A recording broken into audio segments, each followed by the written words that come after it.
Um, there, I was in Kansas City one time and heard a woman give her testimony. She was really well-to-do, and she was preparing a meal at Thanksgiving time to give to a needy family. And when she got down to the church, they said, "Oh, the truck already left. You're going to have to deliver it yourself."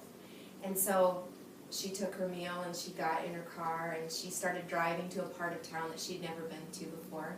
She called her girlfriend and said, "What happens after 39th Street? I've always been told, don't go past 39th Street." And she said, I'm going past 39th Street. What happens? And so she was kind of going to a rough part of town that she'd never been exposed to. And when she got down to the area where she was delivering the meal, she was, kind of nervous walking around the corner. And she ran into a homeless man, and the food spilled everywhere, and he had gravy on his coat, and she was wiping him off and just apologizing profusely for having run into him.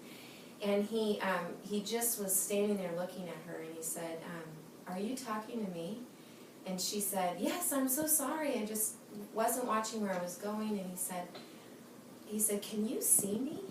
And she said, "Of course I can see you, I just spilled gravy all over you, And he said, "I thought I was invisible." And she just in this moment couldn't believe that a human being would actually believe that they were invisible, that no one had looked or spoken to him, looked at him or spoken to him in so long. He actually felt invisible. And that story, I heard that story 8 years ago, it's just stuck with me.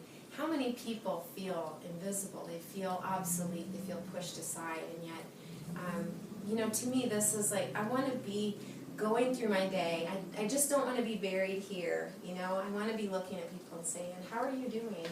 And making eye contact with strangers, and so many people just have forgotten how to look at each other and how to engage, and to check in on each other, so the song is a lot about that. And in the last stanza it says, "I don't know where we are we passing through these wires, are we walking through the streets of invisible empires?"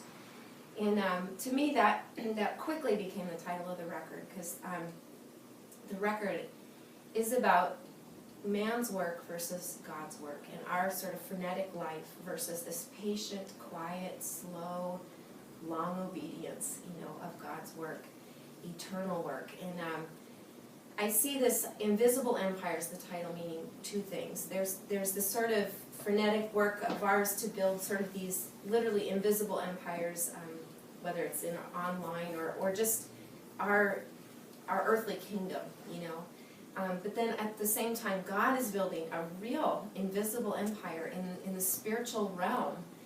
That's our reality. Our reality is not what pours out of our television and out of our computer screens. Our reality is that God is at work building a kingdom He's building His kingdom. And that is around us at all times. And I want to be living in that invisible empire and not building this sort of other fragile, really non-existent world.